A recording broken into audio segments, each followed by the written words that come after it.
The pilot refused to untie the black CEO after landing until airport security stepped in and tied the pilot instead. He thought keeping a man bound would prove authority. He didn't realize the ropes he ordered stayed ready for anyone abusing power. Subscribe if you believe justice always lands where it should. Sir, please remain seated. The voice was sharp, cutting through the cabin noise like a blade. Dr. Damien Varick, seated in 4A, paused mid-stretch. He had only risen halfway from his plush business-class seat, arms still easing out the tension from his shoulders when the flight attendant's tone locked him in place. He slowly looked down at the man, early 30s, crisp uniform, nerves just below the surface. "I'm just stretching," Damien said calmly, his baritone voice low but firm. "I understand," the attendant replied, though his eyes flicked quickly toward the cockpit. "We've had a notice. Please, for safety, remain seated." Damien narrowed his gaze, sensing something was off. Not in the usual way of cautious airline staff, but deeper, uneasy, untrained, reflexive.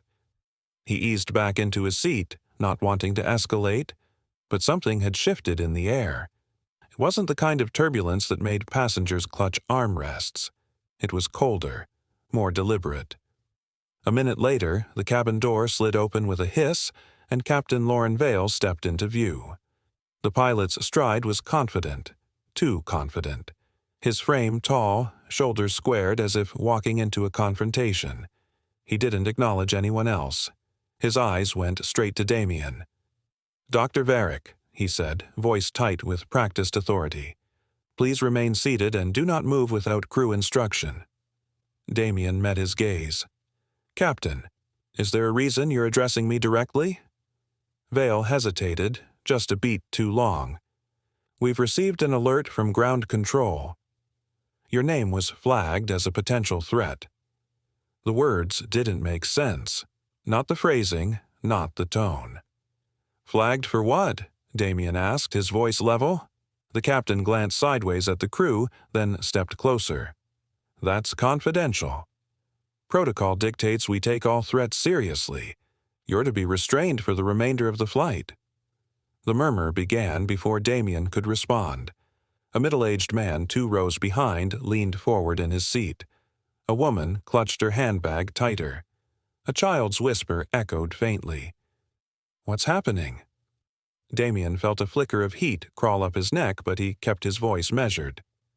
"Captain, I am the CEO of Verinex Systems. My identification is verified. You must know that this is a mistake." Vale didn't blink. "You'll thank me when we land alive." 2 male flight attendants moved in, one carrying a set of reinforced zip ties, the other with an apologetic twitch at the corner of his mouth. Damien stood his ground. "This is unlawful. I've done nothing. You've been marked non-compliant," Vale snapped. "Do not escalate further." There it was, that word. Non-compliant. A term crafted to justify overreaction. Damien could feel the eyes on him, every stare laced with suspicion. His skin itched under the scrutiny. Leon would have known what to say. His assistant had a talent for diffusing tension. But Leon was seated farther back in coach due to an overbooking error that had, at the time, seemed trivial. Now, Damien was alone. The ties bit into his wrists before he could offer another word. The cold plastic sliced against his skin as his arms were pressed against the armrests and secured. The attendants didn't meet his eyes. One whispered, "I'm sorry." But the moment had already collapsed. The cameras came out next. Subtle flickers of phone lenses, passengers half hiding their recording gestures behind magazines and headrests. The whispers turned into quiet gasps, then louder murmurs. What did he do? Is he a danger? He doesn't look like a terrorist, does he? Damien turned his head to the window, refusing to feed the frenzy with so much as a twitch. The clouds outside were peaceful, unbothered by the chaos inside the pressurized metal tube. Thousands of feet below, the earth continued its quiet spin. Up here, perception had become power. Assumption had become evidence. From the corner of his eye, he caught the reflection of the captain returning to the cockpit, shoulders stiffer than before. The door sealed behind him like a vault. Damien's thoughts sharpened. This wasn't normal. No flagging system would authorize physical restraint without direct clearance. No security warning should be this vague. He'd built protocols for this very type of system failure, and if the flag came through without an authentic data stamp, his mind spiraled through a storm of digital breadcrumbs and possibilities. Was this retaliation? His keynote at the Geneva Ethics Summit was meant to reveal how certain aviation networks had quietly harvested biometric data from passengers without consent. Verinex had exposed such misuse months ago, but the final blow, live algorithmic proof, was scheduled to be unveiled on this trip. The timing wasn't just suspicious, it was surgical. He flexed his fingers against the zip ties. Military grade. Reinforced fibers. Not something an average aircraft kept on hand for precautionary protocol. A boy's voice pierced the silence from several rows back. "Why's that man tied up?" The question hung in the air, unanswered, heavier than any accusation. Damien didn't look back. His jaw clenched, not from fear, but clarity. He now understood what this was. They weren't afraid of danger. They were afraid of truth. The whispers began as murmurs, the kind that start in the back of a crowded room and slither their way forward like smoke. Damien Varick sat upright in his seat, wrists bound tightly against the armrests, his posture calm, yet his mind in a storm. His breath was steady, but the tightening coil in his chest told a different story. Every time he shifted slightly, he could hear the squeak of tension in the zip ties, a sharp plastic sound that reminded him he wasn't free. "Did you see the way the stewardess jumped back when he stood?" one man whispered from the row ahead. "I heard he tampered with the in-flight comms," muttered another. "No, he's a fugitive, escaped something back in the States." "They were tracking him," said a third, voice tinged with excitement. Each rumor stabbed deeper, not because of what was said, but because of how easily they spread. Eyes darted, phones recorded. A child clung to his father's arm, whispering something that made the man tense. Damien could feel it, not just the judgment, but the fear. It soaked into the cabin walls like humidity, invisible but suffocating. Meanwhile, in the cockpit, Captain Lauren Vale gripped the armrest beside his seat, his eyes locked on the encrypted display flashing red across his instrument panel. Another alert came through, short, pulsing, marked with the same code. Priority threat, subject null. It was the fifth one in an hour. Beside him, co-pilot Jared Lorne leaned in, concern etched deep across his brow. "Sir," he said, lowering his voice, "these tags don't match standard AirNet threat identifiers. Look, this one ends in /Z43. That's not a recognized protocol." Vale didn't look up.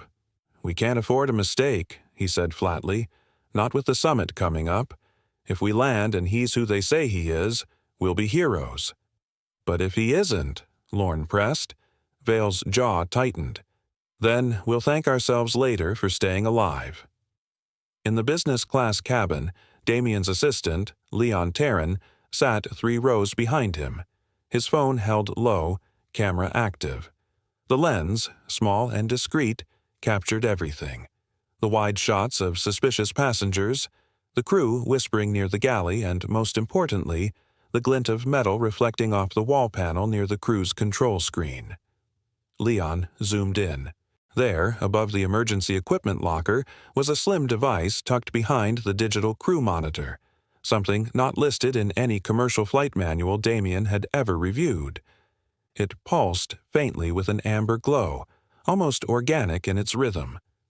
Leon's heart rate ticked up. He knew tech, and this wasn't standard issue. Damien's eyes flicked toward Leon, catching the moment his assistant shifted in his seat, then nodded ever so slightly. He was already calculating, already mapping the possibilities.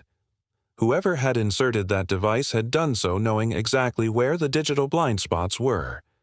No airline protocol allowed external communication systems to be mounted without inspection, which meant someone had bypassed inspection, which meant someone had access.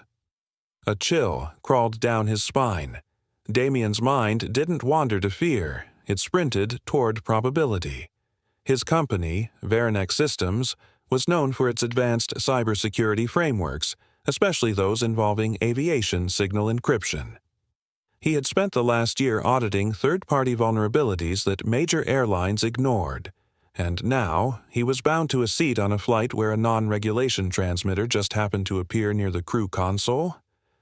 "Someone wants this incident," he muttered under his breath, low enough for only himself to hear. Leon glanced at him again, as if he'd heard it too. Outside, lightning cracked across the clouds like the sky tearing at the seams. The flash briefly illuminated Damien's reflection in the oval window. He didn't see fear in his eyes. He saw precision, calculation. He saw the man who had once testified before Parliament about data manipulation tactics being used against consumers. He saw a man who had called out Vection Systems for illegal biometric profiling 6 months ago. He saw the reason someone might want him discredited or silenced. Inside the cockpit, another alert blinked onto Vale's screen. He flinched. This time the tag wasn't just marked with an identifier. It came with a shadow transmission, a secondary echo that shouldn't exist in authenticated feeds. Lorne noticed it too. "Sir, that's not from AirNet. Look at the packet header. There's no cryptographic signature," Lorne said, voice suddenly cold with dread. "This isn't legit." Vale clenched the yoke without purpose. "It has to be," he said. But even as he spoke, doubt settled behind his eyes like fog on glass. In the cabin, Damien began slowly rotating his right wrist. His fingers flexed against the nylon plastic binding. The texture wasn't soft, it was hardened, woven from a material designed for high tension. Not standard zip ties. Tactical grade. This wasn't a last-minute panic order from a scared crew. Someone had prepared for this. Someone had expected his restraint. He didn't struggle. He didn't twist or pull. Instead, he tested, measured, just enough to know the pressure points, just enough to learn what force was needed. From the other aisle, Leon texted a secure line. Non-standard relay active. Suspect spoofed transmissions. Evidence logging complete. Back in the cockpit, Vale's hands hovered above the control panel, unsure whether to disable the communications feed. What if they were wrong? What if disabling it triggered a failsafe? What if, Captain, Lorne said quietly, what if this was the plan? What if the alerts were meant to make you do exactly this? Vale turned, eyes red-rimmed with tension. And what if ignoring them means we don't land? In that moment, another low boom of thunder rolled past the fuselage, shaking the cabin gently. Damien stared through the glass, not at the sky, but at his own reflection, now caught between flashes of light and the shadowed reality of the cabin. No one else knew. Not yet. But the truth was clear to him now. The turbulence wasn't from the clouds, it was from the code.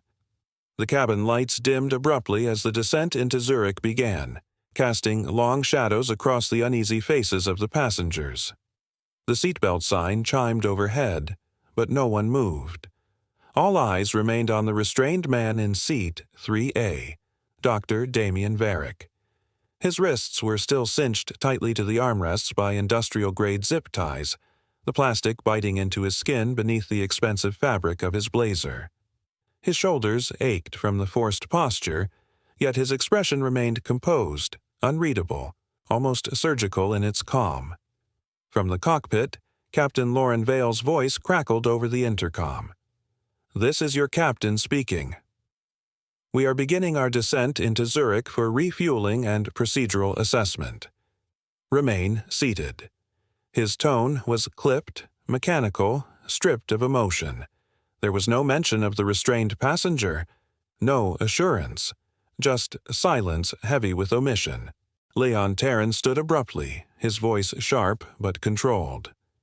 "Captain, I demand clarification," he said, directing his words toward the closed cockpit door. "Dr. Varick has been restrained for over an hour. We've received no official statement, no justification, and I'm recording every second." A low murmur rippled through the cabin. Some passengers turned away, pretending not to hear. Others watched intently, their unease blooming into open suspicion, but of the crew, not Damien. In the cockpit, Vale stared straight ahead, his jaw tight. The clouds outside the windshield glowed with electric tension. Rain spattered the glass in rapid bursts as wind buffeted the aircraft's wings. His fingers hovered over the throttle, but it wasn't the weather that made them tremble. It was the uncertainty crawling across his screen. "Still nothing from command?" he asked without turning. Co-pilot Jared Lorne leaned in, examining the control interface. "Negative. But sir, look at this." He pointed at a looping alert feed in the corner of the display. It showed Damien's name repeating over and over, flashing red against a black backdrop. But the alert wasn't static. It mutated slightly each time. Subject null. Subject null. Subject null. "That's not our system," Jared said slowly, a hint of dread creeping into his voice. "That's not from AirNet." Vale stiffened. "It has to be." "It isn't. Look at the syntax. It's cloned, but the headers are mismatched. Someone's spoofing the command relay." Vale's eyes narrowed. The reflex to deny what he was seeing fought against the creeping knowledge that something was wrong. Deeply wrong. But he couldn't admit it. Not yet. Not with protocol hanging over him like a blade. "We don't move until ground clears us," he muttered. "Procedures stand." In the cabin, the atmosphere had turned electric. The plane rocked gently as it descended through the outer wall of the storm. Outside the windows, streaks of lightning spiderwebbed through the darkening sky, illuminating the runway far below in quick, ghostly flashes.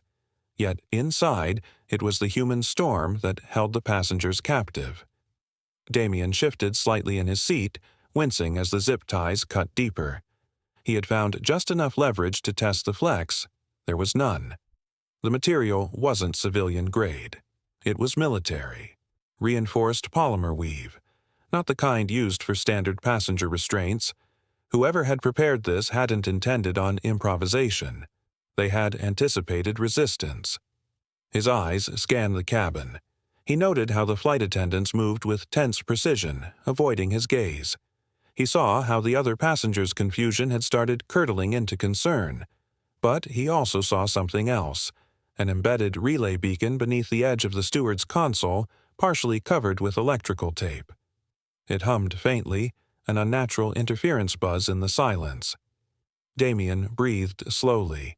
He couldn't move much, but his mind moved faster than ever. Why military-grade ties? Why a non-AirNet alert? Why now, of all times? His thoughts turned inward, connecting threads. The Geneva Ethics Summit. His AI Transparency Project. The internal audits he'd begun 6 months ago. The data he'd uncovered about algorithmic profiling. It wasn't paranoia. It was preparation. Someone had built a snare, not out of panic, but out of design. Back in the cockpit, Jared's voice broke the silence. "Sir, we need to notify Zurich ground that we have a false positive situation. The man is who he says he is. There's no bomb, no behavior of concern. This is a software loop." But Vale didn't move. Sweat gleamed at his temple despite the chill in the cockpit. He gripped the yoke like it could anchor his pride. If we're wrong, we apologize," Jared cut in, his voice firmer now. "But if we're right, and we keep him tied like this, we'll be the ones facing the inquiry." Vale looked at the command screen again. The words "subject null" pulsed once more. "What if we're being baited?" he said under his breath. Jared turned toward him, disbelief plain in his face. "Captain, maybe we already were." The cabin jerked slightly as the landing gear deployed. The nose dipped. From the window beside Damien, the glowing runway lights came into view, rows of amber, cold and distant through the rain.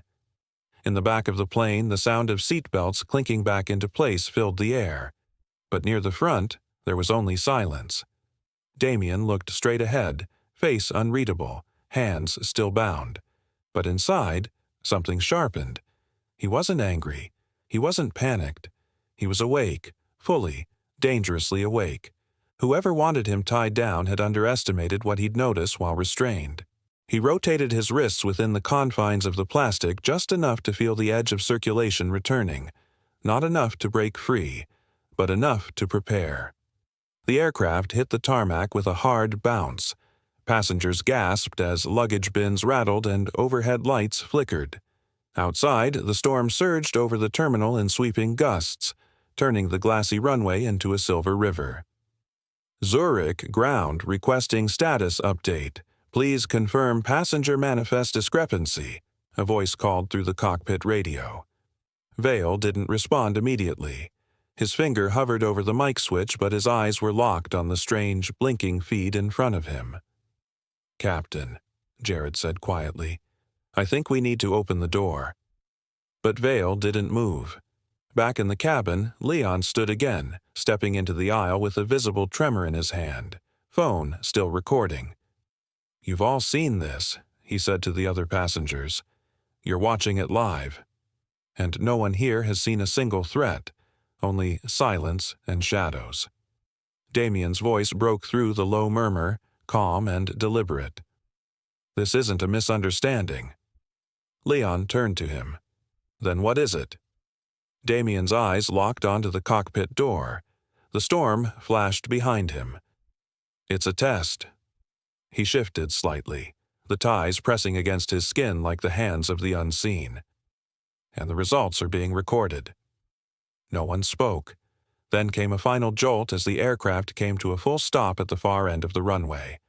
The rain pounded against the fuselage. No jet bridge connected. No ground crew approached. The plane sat in silence, no clearance, no explanation. In the cockpit, Vale's breath was shallow. The screen looped again. Subject null. The co-pilot whispered, "Sir, that's not from AirNet." Vale's certainty faltered for the first time, yet pride held his hand steady. In the cabin, Damien quietly loosened his wrist enough to test the strength of the ties. The fibers were military grade. He realized someone had anticipated his capture. Somewhere deep inside, a dark clarity formed. "If they wanted me tied, they'd better be ready for what happens when I stand." The wheels slammed against the wet tarmac with a jarring thud. Overhead, the cabin lights flickered twice before dimming to emergency mode, casting a pale blue sheen over the tense faces of passengers. The aircraft jolted forward, tires skidding briefly on the rain-slicked runway before stabilizing. Inside, no one cheered the landing. The mood was too heavy, the silence too stiff. There was no turbulence in the sky, only in the decisions being made behind the locked cockpit door. "Flight 227, confirm status," came the crackling demand from ground control. The tower's voice was sharp, urgent. But in the cockpit, Captain Lauren Vale didn't respond. His jaw was clenched, eyes fixed on the flashing terminal in front of him. His hand hovered near the throttle, knuckles white. Every instinct told him to comply, to open communication, but something darker gripped him. Fear not just of the unknown, but of being wrong. He clicked the comm but didn't speak. Behind him, co-pilot Jared Lorne stared in disbelief, helmet of sweat glistening across his brow. "We've landed." "Why aren't we acknowledging ground control?" he asked, voice low but urgent. Vale's response was a cold murmur. "Containment protocol." "Protocol for what?" Jared snapped. "There's no threat." We confirmed Damien Varick's identity. He's clean. Vale's eyes didn't move. Identity can be faked.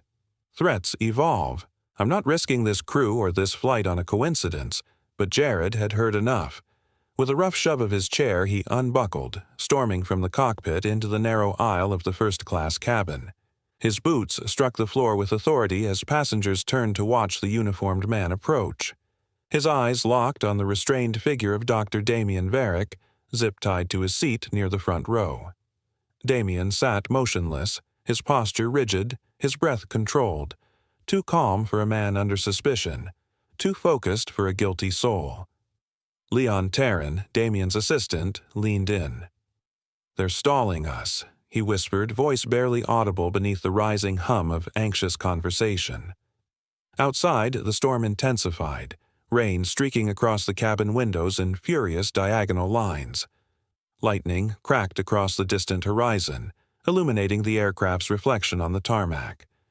Emergency vehicles idled nearby, red lights spinning against the gray, but none approached. They waited for clearance. That clearance, however, was still locked behind a captain's silence. Jared stepped directly into Vale's line of sight, blocking his view of the console. "You've got to let him go," he demanded. "The data doesn't check out, none of it. His records are clean. His clearance is confirmed. He's the keynote at Geneva." Vale's hands twitched slightly on the control panel. His voice was lower now, hollow. "If I'm wrong, I lose my license. My career. Everything." Jared leaned in, his tone cutting. "And if you're right for the wrong reasons, you lose something worse." Before Vale could reply, a new alert pinged on the terminal. Different in format, simpler, stripped of AirNet's ornate encryption. A bright white banner ran across the bottom of the screen. Transmission origin. Varanex Cyber Defense Node 01 Geneva. A smaller subheading pulsed below. "You're being monitored." Vale's hand froze midair. His lips parted slightly, but no words came out. His skin blanched as if the color had been drained through his fingertips. The co-pilot saw it too. In the cabin, Leon's camera was still rolling. Every second streamed to a growing audience online. He caught Vale's shift in posture, the micro-flicker of panic in his expression. The same man who had stormed into the cabin with confident orders now sat paralyzed before a terminal that had turned against him. And then, realization dawned. Damien slowly raised his head. Though his wrist still burned from the tight binding, his voice remained even, almost gentle. "Captain Vale," he said quietly, each word deliberate. "You weren't protecting anyone. You were bait." The words struck deeper than any accusation. Behind Vale's eyes, denial shattered under the weight of evidence. The messages he had trusted, those urgent warnings, weren't security alerts. They were synthetic ghosts, riding on frequencies no commercial pilot should ever have access to. They had been sent, not by AirNet, but by something else, someone who needed Damien restrained, someone who needed Vale obedient. Outside, the ground crew grew restless. Inside, the guards waiting near the jet bridge looked toward the plane's interior for guidance. Vale gave none. Leon's stream surged with furious comments, viewers demanding accountability. Dozens of digital eyes watched from around the world. The flight that began as routine was now a spectacle. A courtroom, a mirror. The quiet crackle of the cockpit speaker interrupted the tension. "Captain Vale," said a new voice, deeper, grounded. "This is Director Samuel Corrin." "Airport Authority. You're being relieved of command pending investigation. Ground Control has received clearance authentication from Geneva. Dr. Damien Varick is not a suspect." "He's a guest of the summit." Vale turned in his seat, the words hitting like ice water. Still, he hesitated. He wasn't sure what to believe anymore.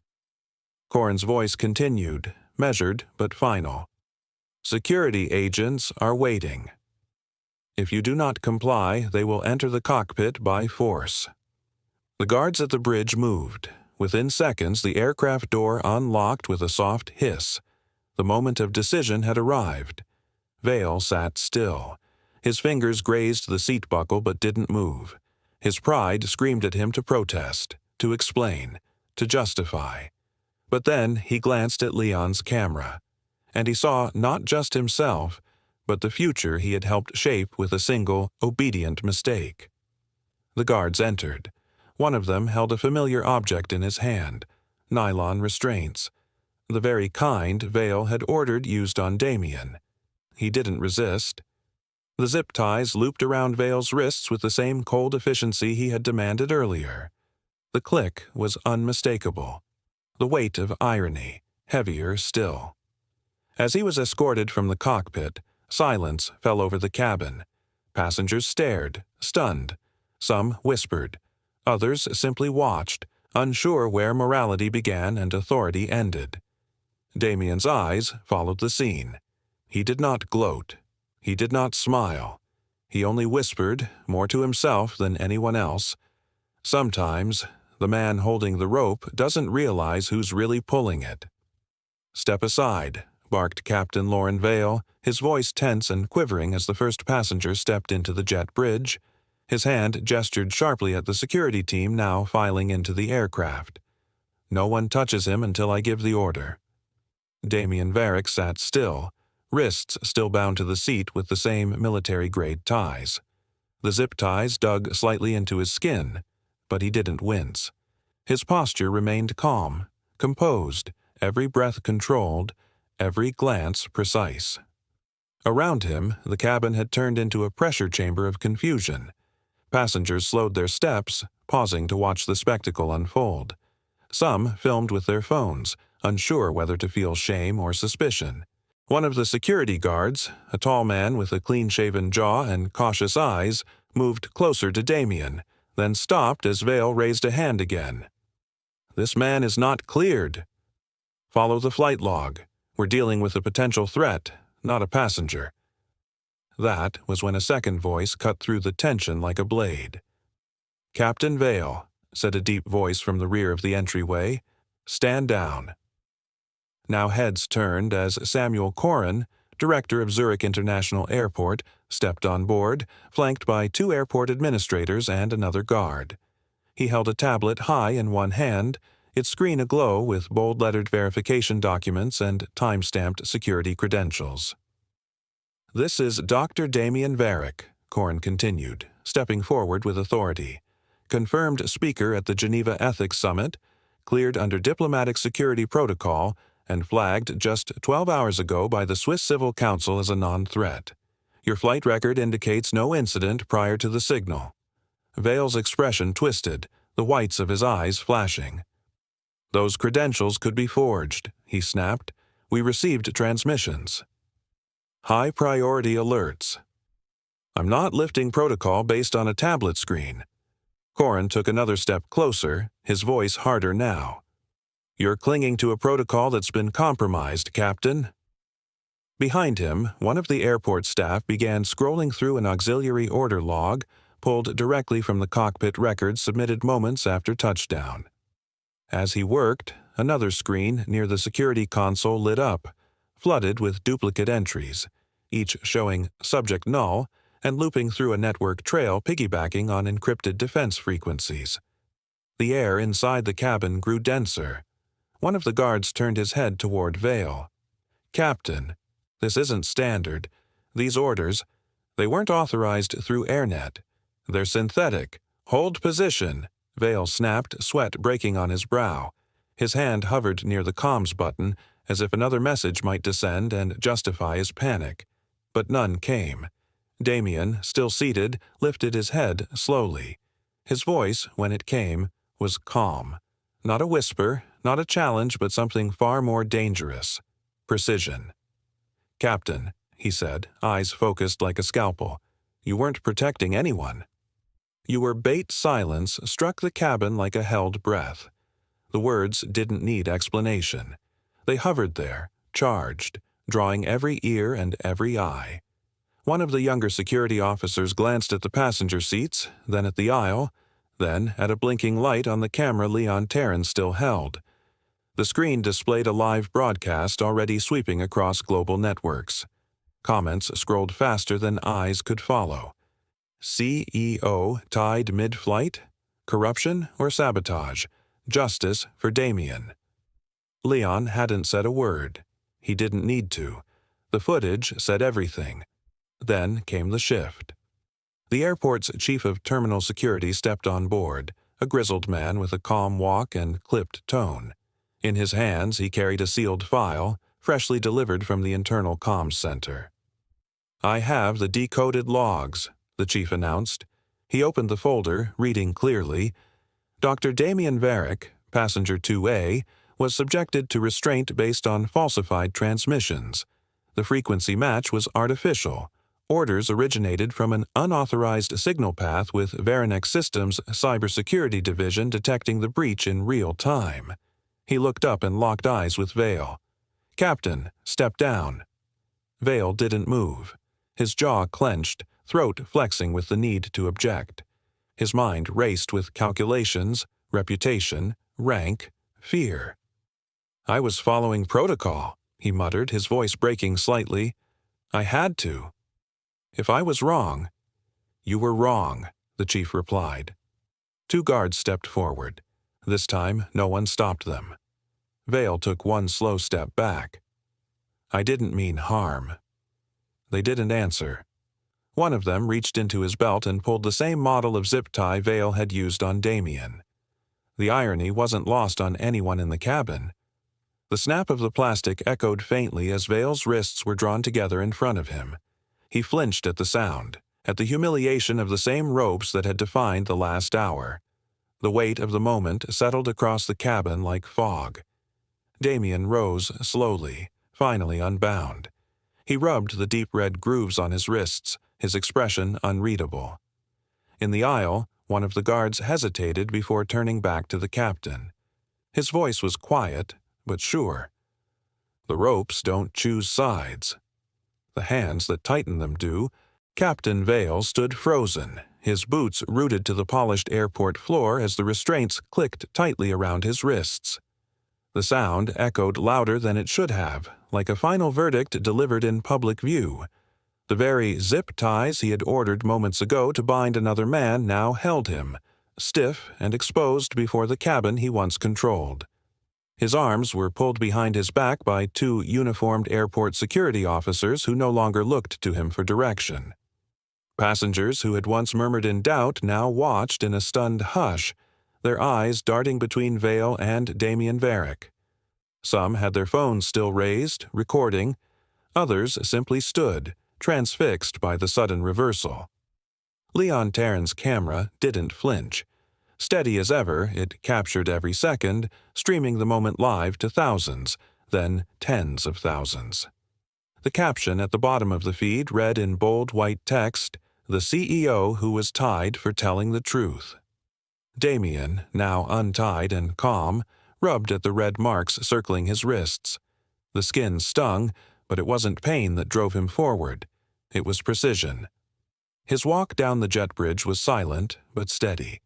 As he passed the other passengers, most of them stepped aside instinctively, unable to meet his gaze. Not out of fear, but shame. A short hallway led into a glass-walled security briefing room overlooking the terminal concourse. Vale was ushered inside by the officers, their grip on his arms firm but respectful. The glass doors hissed shut behind them. Damien entered seconds later, joining a growing cluster of investigators and airport staff who were now scrambling to contain what was clearly spiraling beyond their control. Outside the room, chaos bloomed. The terminal, once orderly and quiet, now pulsed with movement. Journalists had begun to arrive, somehow tipped off within minutes of the broadcast. Camera flashes sparked like lightning through the windows, and audio recorders pressed against the glass. A few shouted questions. Others simply filmed everything in silence. Vale twisted in his seat. The plastic of his restraints squeaked against the arm of the metal chair. "This is a mistake," he muttered, his voice raw.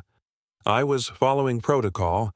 I had encrypted orders from ground command."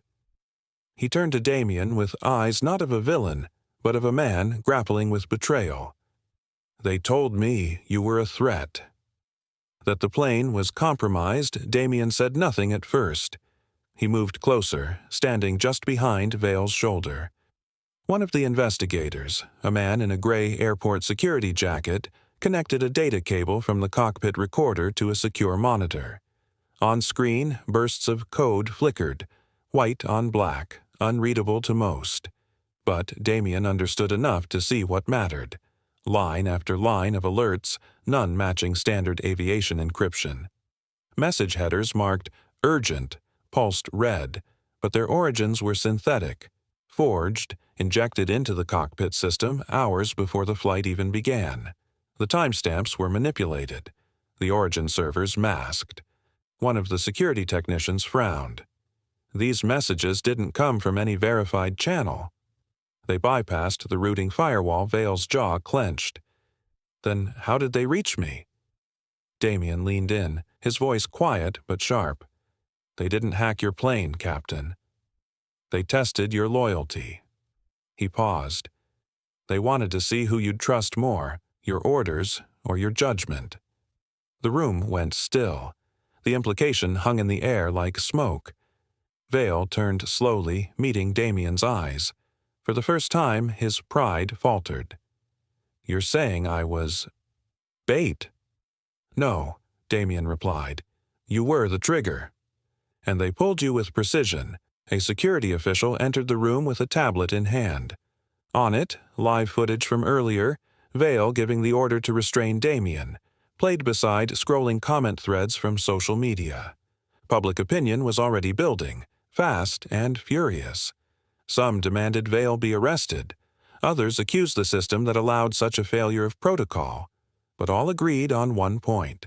Something deeper was at play. Then came the final blow. On the main screen, a forensic analyst pulled up the transmission log headers and zoomed in on a digital watermark. It wasn't from AirNet or any aviation regulatory agency. It bore the faint encoded crest of a private contractor, one known to only a few in Damien's circle. He didn't speak the name out loud. Not yet. That would come later. The airport security chief stepped forward, addressing the room. We'll need a full systems lockdown and command review. This wasn't a misunderstanding. It was a precision operation. Vale swallowed hard, his eyes distant now, almost hollow. They wanted to destroy me, he whispered more to himself than to anyone else. Destroy us both. Damien didn't deny it. He just watched Vale, measuring the man now not as an adversary, but as proof. Outside the glass walls, the airport buzzed with flashes, shouting voices, and tension. But inside the briefing room, there was only one kind of silence, the kind that follows a revelation too big to process all at once. They didn't hack you, Captain, Damien said again, lower this time. They tested who you'd trust more, your orders or your judgment. Vale's eyes flickered with realization. Someone had engineered the suspicion to destroy credibility, both his and Damien's. Yet the true sender of those transmissions remained hidden. Some storms, Damien murmured, don't end when you land. They begin there. The moment the investigators stepped onto the tarmac, the air around Zurich Terminal 4 felt different, charged, like static before a lightning strike. Two black vans marked with the emblem of the European Flight Authority rolled up beside the aircraft, their engines still humming as the doors opened in unison. 4 aviation inspectors emerged, led by Director Halric Dorn, a tall man with frost-gray hair and an expression chiseled from stone. Behind him followed 2 technicians, wheeling cases of tools and forensic scanners. No one spoke. Their silence said everything. This wasn't just a procedural check, it was an emergency audit. Inside the terminal, Captain Lauren Vale sat rigid in an isolated waiting room, his wrists still bearing the impressions of the restraints. His uniform was immaculate, but his face betrayed the chaos within. A bead of sweat rolled from his temple as the door opened and Director Dorn entered, followed by the lead technician, Corwin Jace. Vale stood instinctively, but Dorn held up a hand. "Sit, Captain," Dorn said, voice firm but not unkind. "We need answers." Now Vale swallowed hard. "I was following encrypted alerts, AirNet priority designations." The threat profile matched high-security protocol. Dorn exchanged a glance with Corwin, who opened a sleek tablet and tapped through a list of authentication logs. There are no AirNet priority codes on record from the time frame you acted. Not from AirNet. Not from any valid aviation node. Vale's throat tightened. Then where did they come from? That's what we're here to find out. In the cockpit, engineers from the Zurich field team were already working, guided by a soft glow of inspection lights. One of them, Elias Trenner, crouched beneath the pilot's console, fingers moving delicately across bundles of wiring. He paused, his brow furrowing. "Director Dorn," he called through the open cabin door, "you're going to want to see this." Dorn, Damian Varick, and Leon Terran entered together, escorted by terminal security. Damian's gaze moved immediately to the cockpit window, catching the reflection of himself, still slightly weary, but standing. "What is it?" Dorn asked, stepping beside Trenner. Trenner held up a tiny metallic object, no larger than a matchbox, sealed in a protective pouch. Auxiliary data port had this embedded between internal relays. It's not listed on any manufacturer's blueprint. Corwin's eyes narrowed. "Serial number." Trenner turned it in the light. VX03K12. He hesitated. Vection systems. The air went still. Leon's hand tightened on the grip of his camera, his lens already capturing everything. Damian's jaw set, not with surprise, but with recognition. "Of course," he muttered. "They slipped it through maintenance or payload entry. Their signature's all over it." Vale's voice cracked behind them. "Vection, that's a weapons contractor." "A data weapons contractor," Damian replied, stepping forward. "My project in Geneva, what they tried to stop, was meant to expose this exact manipulation, real-time targeting of decision-makers using false flag triggers embedded into command systems." The irony hung in the air like smoke. "You're telling me," Vale whispered, "I was used?" "No," Damian corrected, turning to face him fully. "You were chosen." Technicians began scanning the transmitter, and within moments its tiny display blinked to life. A string of scrambled data danced across the screen before freezing. Then, as if taunting them, a single line of text appeared. "Truth requires restraint." The silence broke like a snapped wire. Corwin stepped back, startled. "That's not a command. That's a message." "No," Damian said quietly, eyes never leaving the screen. "It's a warning." Vale stepped forward, the color draining from his face as if each word drained resolve from his spine. "All this time, I thought I was protecting people." "You were protecting an illusion," Damian said. "They fed you just enough to activate your training. They wanted to see how fast you'd act, how deeply you'd believe. You were a test." Captain Vale stared at the transmitter like it was a piece of his own conscience ripped out and soldered to a wire. "What kind of people run tests like this?" "People who aren't testing just planes," Damian answered. "They're testing people." Leon's camera caught the flicker of realization in Vale's eyes, a mix of guilt and horror, as if the bindings had shifted from Damian's wrists onto his own chest. He looked around the cockpit, no longer seeing controls, but levers of manipulation. Outside the cabin, passengers walked unaware through the glass corridor, their footsteps muffled under layers of polished floor and silence. Director Dorn stepped forward again. "Mr. Varick, we'll need your help tracing the device's uplink. Vection's involved, but we need proof of the chain." "You'll have it," Damian replied. "Start with their contract work under the Eastern Flight Authority. Check for signal piggybacking routes." "And you?" Dorn asked. Damian looked at the transmitter again, then at Vale. "I'll keep doing what I boarded this plane to do, expose the ones pulling the wires." As the team filed out, Leon lingered behind, adjusting his camera. "Got it all," he said quietly. "This won't just go viral.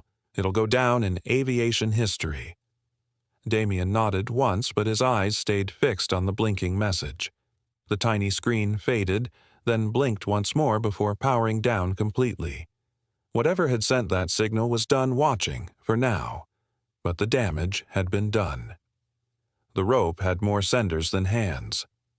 He refused to untie the black CEO after landing, claiming suspicion, while the truth sat one call away. If you believe arrogance in uniform deserves exposure, hit subscribe now. Because justice doesn't stay grounded, it takes off. Vale's hands trembled as he clasped them on the cold metal table. His uniform blazer had been removed, replaced by a simple navy pullover that clung to his frame, now slouched under the weight of exhaustion. The room was dim.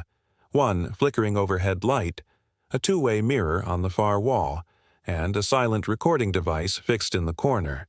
His voice, raw from hours of questioning, broke the silence again. "I followed the warning because it came through the right channel," he rasped. "Encrypted. Verified. At least, it looked verified." He looked up at the investigator across the table, a stoic man in his 50s named Commander Halden Rice, with sharp eyes and a voice that carried the gravity of a military tribunal. Rice didn't interrupt. He only nodded slowly, letting the silence draw out Vale's next words like a confession from his chest. "I wasn't trying to target him. I wasn't afraid of him," Vale continued. "I was afraid of what would happen if I ignored the message and something did go wrong. I've seen captains grounded for less." In the adjoining observation room, Damien Varick stood still, arms folded, gaze steady through the glass. Leon stood beside him, recording devices off for now, his hands in his pockets, watching his friend's expression as if trying to decode it. Damien's face was unreadable. His jaw remained tight, but there was no triumph in his eyes, no vindication, only quiet calculation. He was listening not for apology, but for understanding, and perhaps, somewhere buried beneath it, for the cracks in a man's soul who had obeyed without thinking. Commander Rice finally leaned forward, his tone low and deliberate. "Captain Vale, we've begun reviewing the relay logs. Multiple flight networks, over 9, have reported similar phantom security alerts in the past 3 months. All followed the same signature encryption. It's not random. Someone's stress-testing aviation compliance systems. And you, Captain, you were one of the subjects." Vale blinked. His shoulders twitched as if struck by something invisible. "You're saying I wasn't the first?" "No," Rice said, "but you were the loudest. Because your passenger wasn't anonymous. He was someone with enough influence and enough restraint to turn the spotlight around." In the mirror's reflection, Damien finally turned his head slightly, nodding once. Vale pressed his palms flat on the table. "This was a setup." "It was sabotage," Rice corrected. "Engineered compliance. And Vection Systems' name is turning up in places it shouldn't be. Devices, satellite relays, even council authorizations. We believe there's internal collusion with someone in the Flight Security Council." For the first time, the color began to drain from Vale's face. He looked past the investigator as though searching the wall for a crack to escape through. "I was just trying to protect the flight." "You were following a lie," Rice replied, "and you did it flawlessly." Vale dropped his gaze. His voice came out low, almost to himself. "Then I played their part better than they could have hoped." Moments passed. Rice stood, gathered his file, and left the room without another word. The door shut behind him with a soft, metallic thud. A few seconds later, the observation room door opened and Damien stepped in. The air between them shifted instantly. No shouting, no anger, only something heavier. 2 men carrying the silence of consequences between them. Vale didn't stand. His eyes rose slowly to meet Damien's. "You think I'm your enemy?" he asked, the words barely audible. Damien walked to the opposite end of the table, then sat down. He didn't lean forward or back. He sat perfectly balanced, his voice even. "No, Captain," he said and paused. His eyes met Vale's directly, calm, but sharpened by something deeper than anger. "You're my evidence." The sentence struck the air like a bell. Vale didn't flinch. He simply nodded once, slowly, as though accepting that truth. On the other side of the mirror, Leon hit record again, capturing every frame. He didn't need narration. The image spoke volumes. The man who tied the ropes and the man who wore them, now facing the same knot. And as the camera light blinked red, the quiet understanding in the room echoed with the unspoken truth. The knot between them wasn't hatred, it was history. The glass door shut behind him with a quiet hiss as Damien entered the private suite, escorted by 2 Geneva officials who spoke little but moved with purpose. The room was sterile, yet sleek, dimly lit with recessed lights that painted soft shadows across polished stone walls. A long conference table dominated the center, its surface cluttered with cables, laptops, and open folders stamped with international security emblems. A wide screen on the far wall silently streamed a loop of global news coverage, most of it focused on Flight 227. Damien said nothing at first. His eyes swept the room with practiced caution, noting every cable, every blinking indicator light.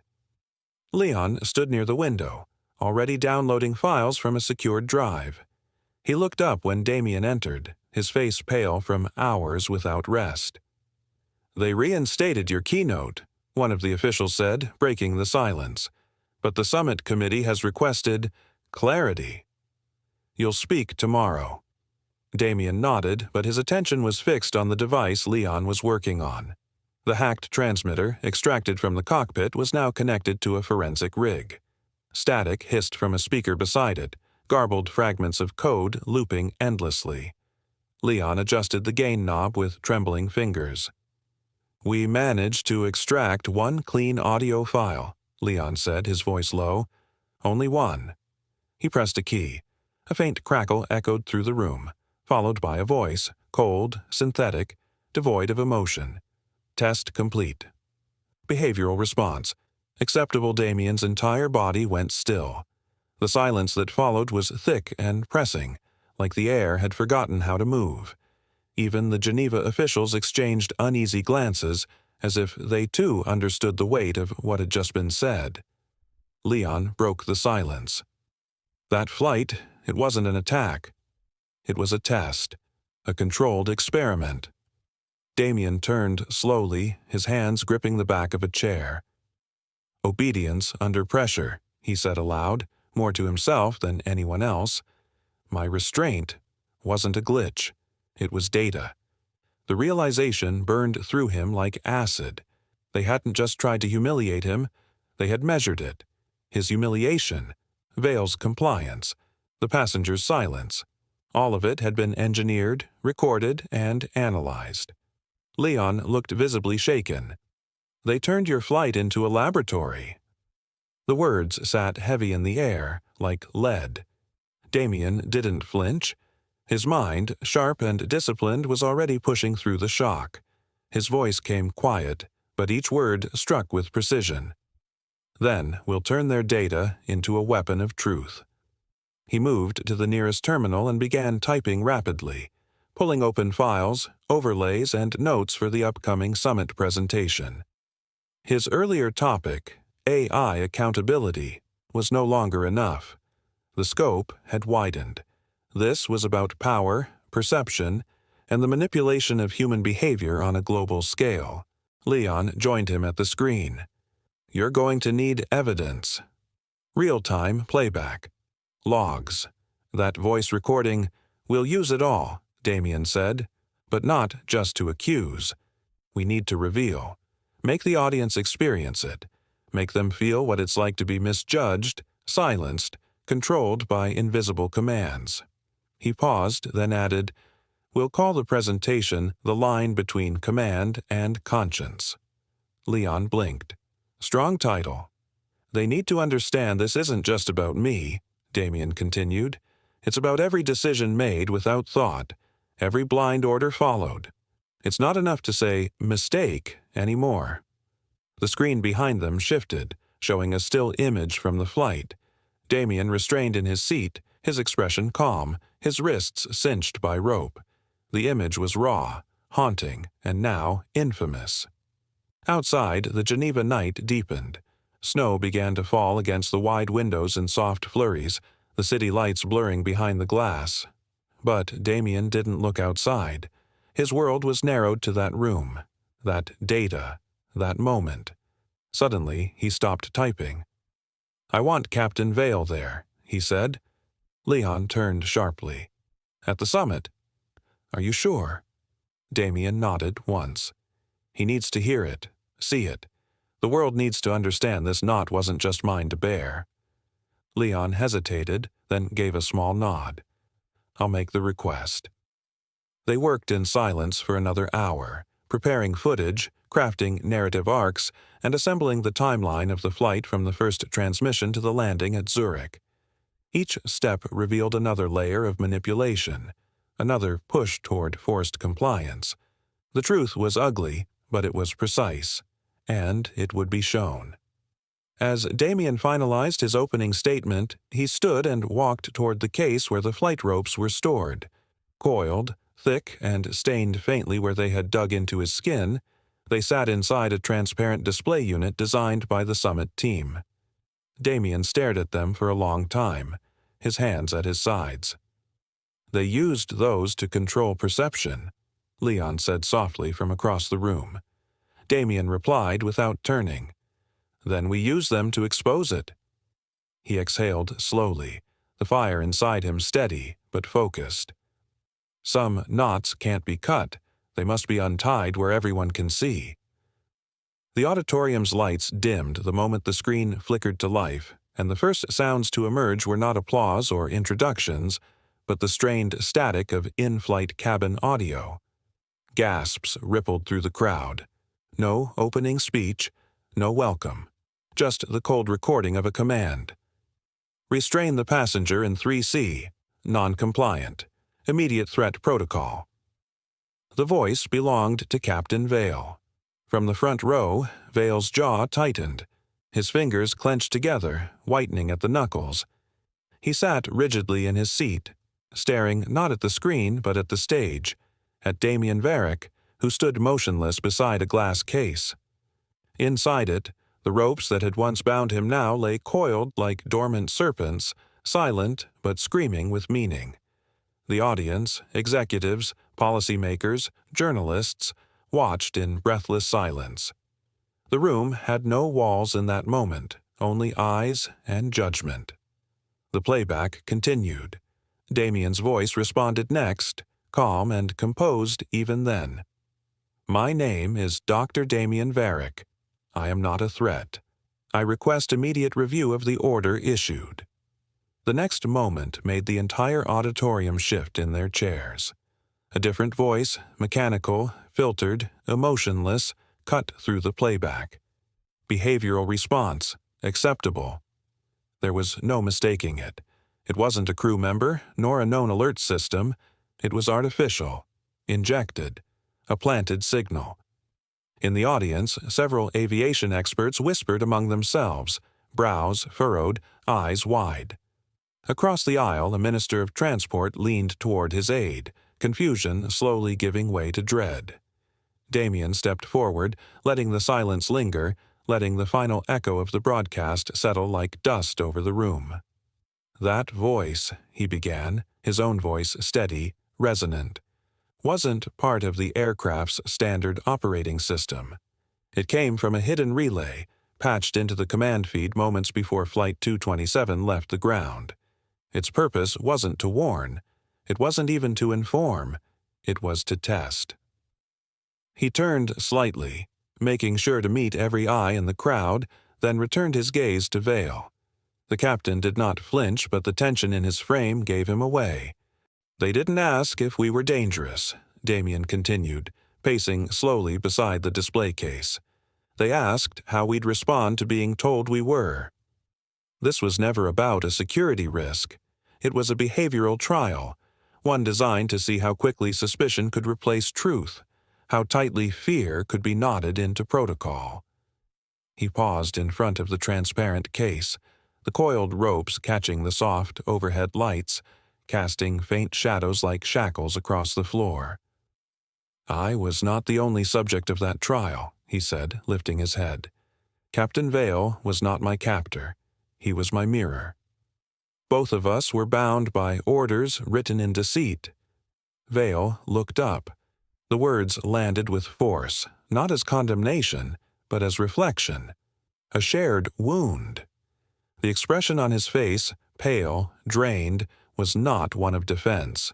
It was realization. Across the room, cameras snapped, their shutters clicking in hushed rhythm as the press documented every second. On social streams, hashtags surged in real time. Flight 227, tethered by deceit. Behavioral response. Behind Damien, the summit's chairperson rose slowly. His voice broke the stillness with a quiet finality. Based on the findings presented here, and the evidence provided by Dr. Varick and his legal and technical teams, this committee hereby calls for an immediate investigation into the operations of Vection systems and all related regulatory bodies. The summit stands adjourned for an emergency ethics review. The room erupted into movement, reporters scrambling, officials standing in clusters, legal advisors making calls, but all of it faded behind the single motion of Vale rising to his feet. For a moment, it looked like he might speak and then sit again, but he didn't. Instead, he stepped forward into the aisle, the eyes of hundreds following his every step. He stopped at the foot of the stage, looked up at Damien, and spoke. "You freed me by proving I was wrong." His voice trembled, not with shame, but with something far more fragile, acknowledgement. Damien nodded, the corners of his eyes tightening, not from triumph, but from understanding. He reached out, gently tapped the glass housing the rope, and addressed the crowd one last time. The same rope that restrained a man became the proof that freed him. The footage played on every screen, airport lounges, news broadcasts, phone feeds. A man in a dark suit sat bound by zip ties in business class, calm, yet cornered. Then came the reversal, the pilot's hands bound in the same restraints. It was the image that shocked a world used to silent obedience. The headline beneath it read, "The Flight That Exposed Obedience." Damien Varick watched it without satisfaction. He stood before the glass-paneled meeting chamber of the International Aviation Board in Geneva, waiting. Around the long conference table sat 12 senior members, regulators, airline executives, safety engineers. All male, all uneasy. A stack of bound papers lay before each of them. The Varick Protocol. Damien didn't wait for pleasantries. "This isn't about punishing a man for following false orders," he began, voice level but firm. "It's about ensuring no one else is put in a position where obedience is weaponized." No one interrupted. Captain Vale sat quietly at the end of the table, no longer in uniform. He wore a simple gray jacket, shoulders slightly hunched. He hadn't spoken yet, but his presence was a symbol, the fall and reformation of command. Damien glanced toward him once but didn't linger. Leon Terran stood behind the camera near the wall, documenting every second, every word. The red light blinked steadily. This wasn't a conference, it was testimony. A board member named Henrik Lorne, an older man with a clipped accent and thin-framed glasses, leaned forward. "And you believe this protocol will stop another Flight 227? "No," Damien replied. "Protocols don't stop storms, but they teach you where to land." The silence that followed was thoughtful, resigned. For the first time, the idea of systemic reform no longer sounded radical. It sounded necessary. Later that evening, Damien walked the length of the Summit Center's empty west corridor. His footsteps echoed across marble floors, his reflection trailing beside him in the glass. Leon followed closely, speaking low. "The satellite transmission logs just came back," he said, "from the cockpit device." Damien stopped. "It's still active," Leon continued. "The relay's transmitting data to a private satellite node. We traced it as far as a shell company in the Caymans, but beyond that, nothing." "Someone's still listening," Damien said quietly. Leon nodded once, lips tight. "We've postponed tomorrow's speech. Security flagged it. Damien resumed walking, but slower now. The air felt colder than it had an hour ago. When he entered his hotel suite, Leon stayed behind, watching the hallway a moment longer before leaving for his own room. Alone, Damien sat at his desk, lit only by the dim glow of the reading lamp. He opened his laptop, searching for peace in the silence. Instead, he found a message already waiting. The screen flickered. A single line of text blinked into place. No sender, no subject line, just 6 words. You can expose a rope, but not the hand that ties it. Damien stared. His breath slowed. The cursor blinked once, then vanished. No trail, no source, just the glow of those words still etched into the back of his eyes. His fingers hovered over the keyboard, but he didn't type. The memory of the restraint came rushing back. Not the pain, but the silence that followed it. The way people watched. The way doubt echoed louder than accusation.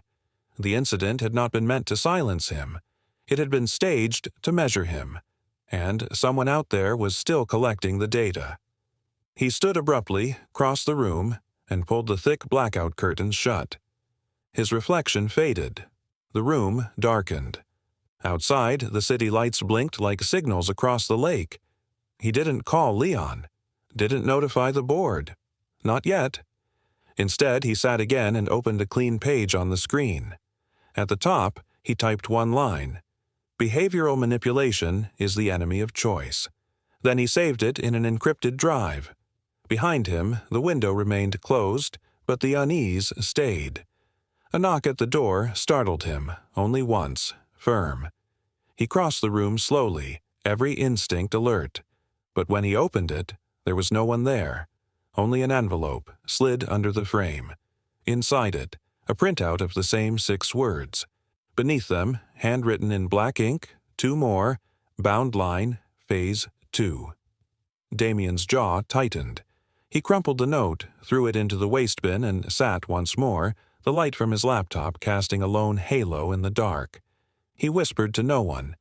Justice is never turbulence-free. It only flies higher each time it's struck. The audit report landed like a thunderclap on the desk of the interim director of the Aviation Oversight Commission. It was stamped Emergency Release in red across the top, and its contents ignited a political firestorm before sunset. The first page named 5 senior government officials, 3 regulators, 1 defense liaison, and a retired senator, each holding silent shares in Vection Systems through a layered network of offshore accounts. Their investments were masked beneath shell corporations, but now the paper trail was undeniable. These weren't just coincidences. They were keystones in a calculated operation. The security alerts issued to Captain Vale during Flight 227 were never about protocol. They were carefully engineered triggers. According to the findings, the messages originated from a behavioral research initiative buried under defense contracts, Project Boundline. The stated goal: test the limits of obedience and decision-making in high-stress aviation environments. But what chilled the room wasn't the testing itself. It was the targeted use of prejudice. Behavioral manipulation under false racial profiling indicators, read one internal memo, its tone cold, clinical. Dr. Damien Varick's name had been deliberately fed into the algorithm, not because of a background check, but because the data showed that a high-ranking black CEO restrained mid-flight would evoke the widest range of reactions among passengers and crew. He had been selected not in spite of who he was, but because of it.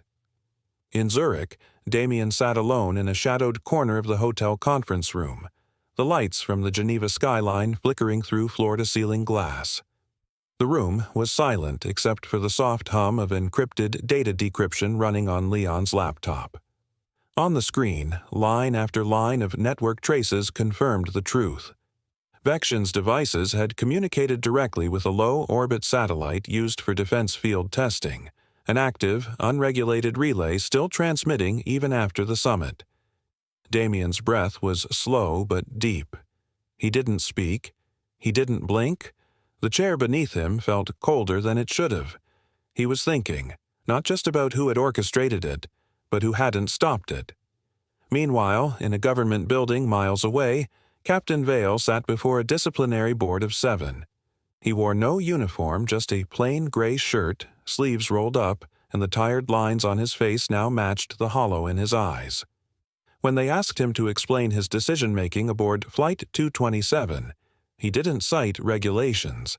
He didn't mention the fabricated threat levels. Instead, he leaned forward, resting his wrists on the table with a quiet steadiness that caught the room off guard. "I followed the transmission," he said, "but I didn't follow my judgment. I chose fear over thought." He looked up, locking eyes with the chairman. Obedience without conscience is just automated fear.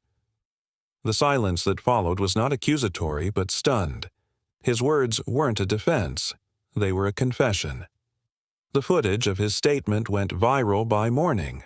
Spliced with Damien's Geneva speech and the real-time restraint footage, it formed the heart of Leon Tarrin's rising documentary project, Tethered Truths.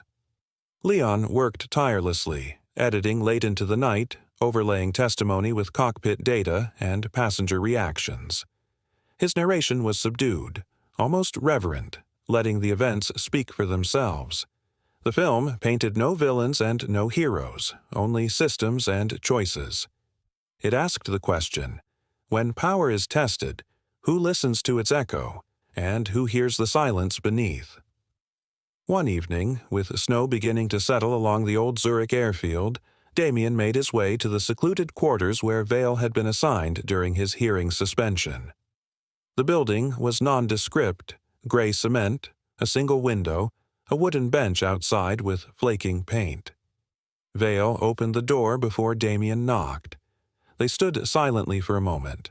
No guards, no cameras, just two men on the opposite ends of a decision that had bound them both. Damien stepped inside.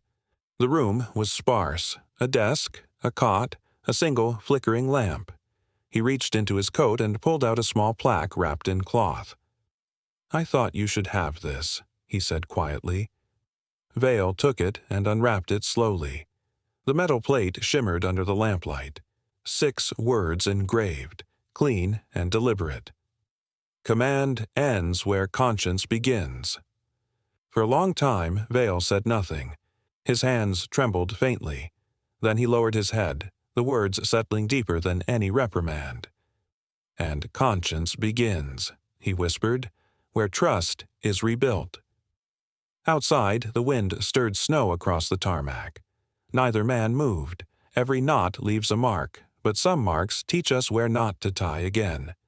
The applause had already begun to build when Damien Varick stepped into the floodlights. No introduction, no fanfare. Just the quiet force of a man who had once been bound by zip ties in a pressurized cabin, now standing before a global audience in Geneva, unshaken and deliberate.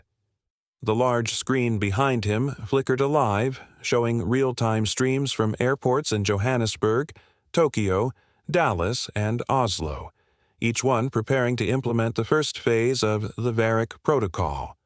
Rows of delegates, CEOs, pilots, regulators, and journalists lined the seats in hushed anticipation. The cold glass of the Geneva Convention Hall mirrored a winter sky beyond, pale, cloud-laced, and vast. But inside, the air was tense, electric with the kind of silence that follows a storm and waits for what comes next. Vale sat near the front, no longer in uniform, no longer the man who once ordered the restraint, but now an advisor for ethical flight command. His posture was upright, his expression unreadable, but his eyes never left Damien. Damien approached the center podium slowly, his fingertips brushing the edge of a transparent case to his left. Inside it, under soft white lighting, were the very ropes that had bound him on Flight 227. Coiled now like relics, yet haunting in their simplicity. Damien did not look at them. He didn't need to. He adjusted the mic, his voice firm but low. Command is supposed to protect. Not predict. No slides, no charts, just his voice. He glanced once toward Leon Tarrin, seated at the media panel, managing the live feeds that were broadcasting this moment across every major network. Leon nodded, steady, his hands gliding across touchscreens, transmitting to hangars, control rooms, and boardrooms around the world. The outreach branch he now led had ensured the lessons of Flight 227 wouldn't be reduced to news clips. They'd become curriculum. Damien turned back to the crowd. On that flight, I was not tied by fear. I was measured by it. The ropes weren't the tools of safety. They were sensors. Every hesitation, every protest, every silence, it was all recorded. He let that sit, the silence stretching like taut wire. In the front row, Vale's shoulders shifted, Damien continued. But what they underestimated was what happens after. After you land. After the fear dissolves and truth begins to breathe, the screen behind him changed, now showing a split frame. On one side, footage of the restraint, his face calm, arms bound. On the other, Vale's face when the truth had finally reached him. Gately. A flinch, perhaps. A memory resurfacing. The audience shifted, whispers rippling like wind across wheat. I didn't come here today to revisit humiliation, Damien said, stepping slightly closer to the edge of the stage. I came here to show you what it looks like when the system that failed someone is rebuilt by the same hands that once enforced it. He gestured subtly toward Vale. He didn't come here to be forgiven. He came here because he finally knows why conscience must live where command once ruled Vale stood. Slowly. No applause followed. Just acknowledgement. A silent salute that Damien returned only with a nod. Then Damien opened a small steel latch on the case and lifted one of the zip ties. He held it between both hands, arms extended outward like a symbol. This, he said, was meant to contain. Instead, it revealed he looked out across the audience, past politicians, CEOs, regulators, and reporters, toward the cameras. Authority is not a license to suppress doubt. It is a responsibility to question certainty. As the camera lights intensified, capturing every word, every motion, Damien drew a breath. His voice dropped to a hush, but the room leaned in. I learned that ropes don't humiliate. They reveal. The tighter they're pulled, the clearer we see who we really are. The crowd erupted, not with noise but with movement. Some stood, others remained seated, eyes lowered in thought. But in the front, Vale stood taller, hand over his chest, then to his side in silent salute. Outside, the Geneva sky remained pale and quiet. Damien stepped off stage, the applause following him down the corridor into the press hall. A journalist rushed forward. Dr. Varick, after everything, what does justice mean to you now? Damien paused, his breath fogging slightly in the cold glass of the hallway window. He stared beyond the reflection, toward the departing aircraft blinking across the tarmac. He didn't look at the camera when he spoke. He didn't need to. Justice isn't untying the ropes that held you, he said softly. It's making sure no one else ever feels them again. The sky forgives, but it never forgets. He left a man tied in humiliation and found himself restrained by the same hands he once commanded. If you believe power without truth always unravels, subscribe now, because justice always boards last and leaves no one untied. The story you just watched is fictional. It explores racism, false suspicion, and the poetic justice that unfolds when truth replaces prejudice. Its purpose is to raise awareness, inspire empathy, and spark conversations about accountability, equality, and integrity in positions of authority.